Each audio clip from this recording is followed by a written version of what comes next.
A imprensa fazia violentas campanhas contra ele. Em 1890, pressionado pelos magnatas independentes do petróleo, que estavam quase arruinados, o Congresso americano votou em Sherman Antitrust Act.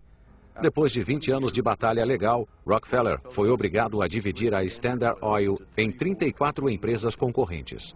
Apesar desses pequenos contratempos, Rockefeller manteve seu poder, fortuna e influência nos círculos dos magnatas do petróleo. John D. Rockefeller entered the business soon after the discovery of oil at the Drake well. He was an organizational genius and a very ruthless competitor, and that combination was what was needed in this early period. He looked in the industry and he saw chaos, and his accountant's mentality, his accountant's soul, convinced him that he was the one who could impose order on that chaos.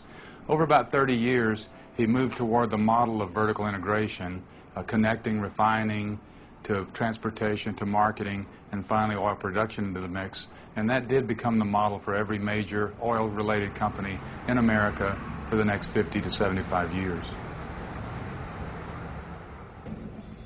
Com a globalização industrial, o modelo de Rockefeller foi adotado na Europa pela empresa anglo-holandesa, cujo símbolo é uma concha de vieira.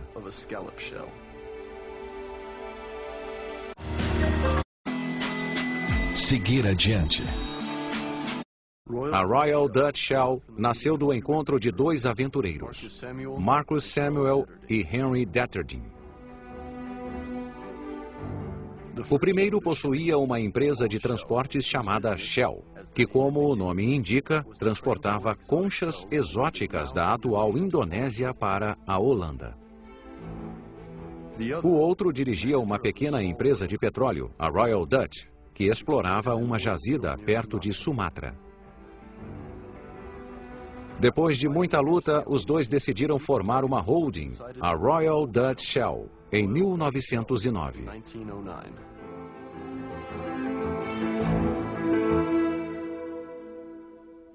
Royal Dutch Shell was one of the first movers in the globalization of the international oil industry.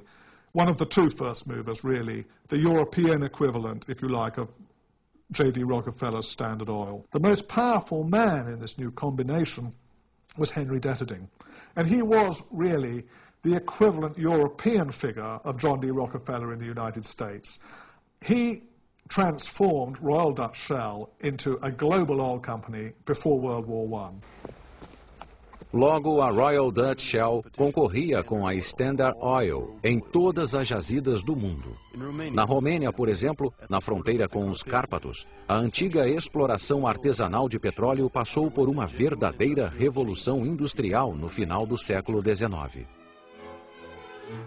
Embora existissem muitas outras empresas estrangeiras, a Shell e a Standard Oil controlavam a maior parte do petróleo desse país.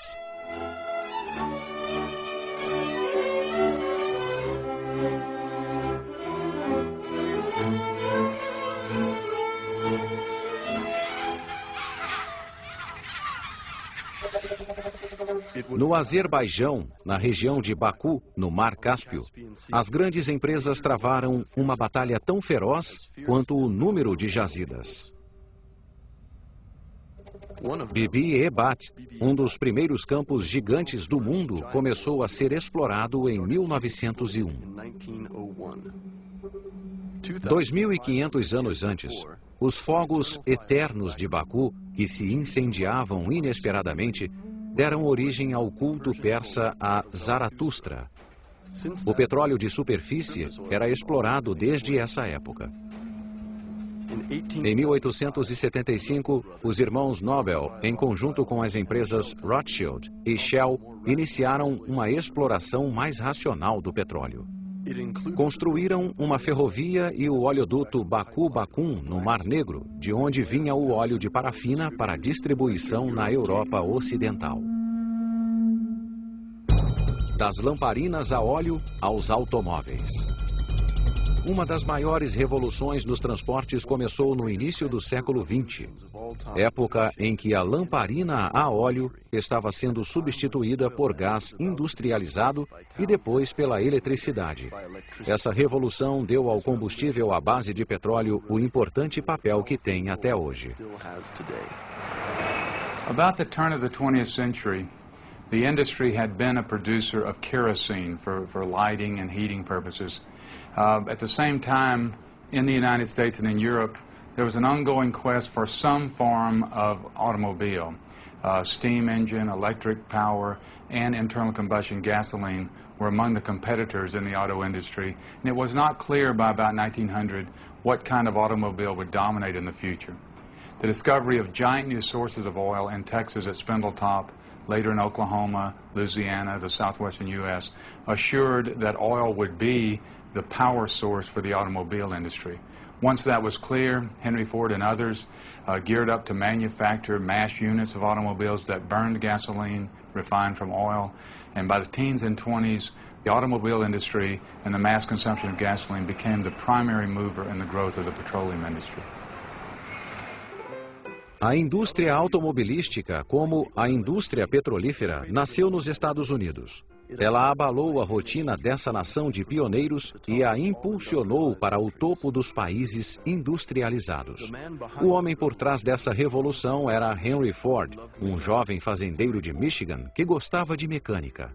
Em 1896, ele fabricou à mão seu primeiro carro, que tinha um motor de 4 tempos e 4 cavalos de potência. Ford logo percebeu o potencial inexplorado desse novo meio de transporte, que havia sido até então um objeto de luxo para os ricos. Seu sonho de um automóvel barato e popular ainda era impedido pelo alto custo de fabricação. Conseguiu resolver esse problema ao aplicar os métodos de Charles Taylor em sua fábrica em Detroit. Taylor era um economista e engenheiro que criou uma teoria sobre a organização científica do trabalho industrial.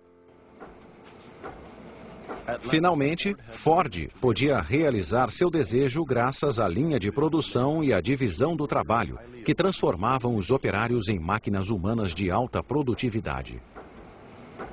Em 1908, iniciou a produção do carro que criara um ano antes, o famoso modelo T, um Jeep resistente e barato, criado antes da invenção dessa palavra.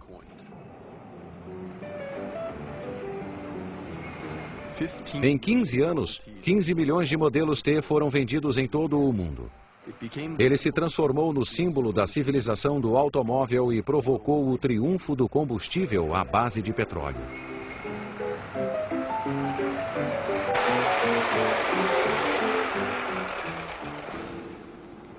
O advento dos automóveis desencadeou uma intensa competição entre os Estados Unidos e a Europa em todas as áreas de transporte que usavam motores de combustão interna por via aérea, terrestre ou marítima.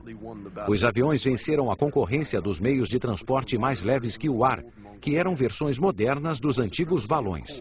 A supremacia do carvão recebeu o primeiro golpe quando os motores a diesel, derivado do petróleo, passaram a ser usados em navios. O governo britânico, cujo poder marítimo estava no auge, interessou-se pelo petróleo devido à mudança tecnológica do carvão para o petróleo. Oil became important to the British government early in the 20th century, principally because oil was a much superior fuel to coal for the Royal Navy, and Britain at the time was engaged in a race with Imperial Germany for naval supremacy. That was the principal reason for the British government seeing strategic significance in having oil supplies.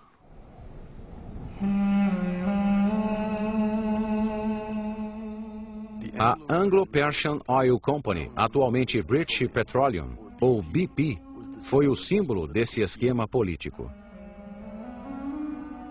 A criação dessa empresa em 1901 parece uma história de aventura. No final do século XIX, Jacques de Morgan, um arqueólogo francês que fazia escavações na Pérsia, encontrou sinais de petróleo na fronteira com o Iraque. William Knox D'Arcy, um rico inglês que possuía minas de ouro na Austrália, interessou-se pela descoberta. Depois de o arqueólogo estudar o solo, D'Arcy obteve uma concessão de mineração do Chá da Pérsia, através do grão-vizir, em troca de uma pequena soma em moedas de ouro.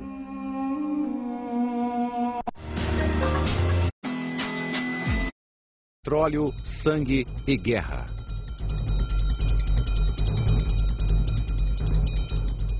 Alguns